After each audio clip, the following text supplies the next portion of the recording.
GTS Toyota अड्डा।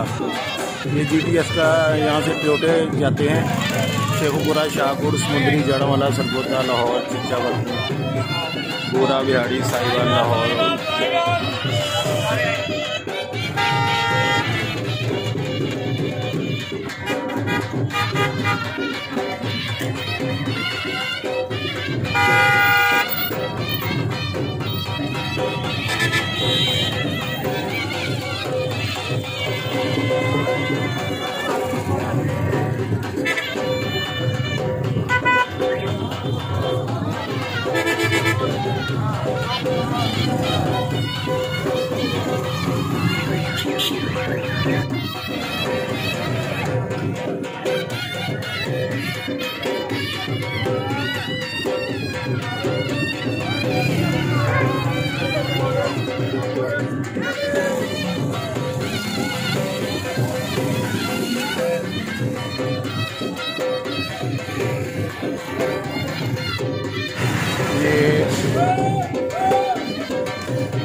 GTS लारी अड्डा है।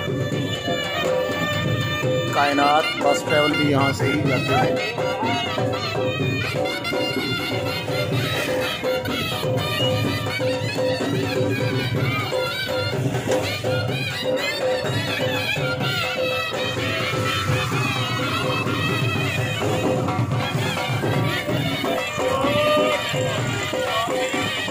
कायनात ट्रैवल मरी और रावलपिंडी के लिए। ये भी GTS फैसलाबाद, GTS लारी अड्डा फैसलाबाद से जाती है बस से। और तैमूर ट्रैवल भी यहाँ से ही निकलते हैं।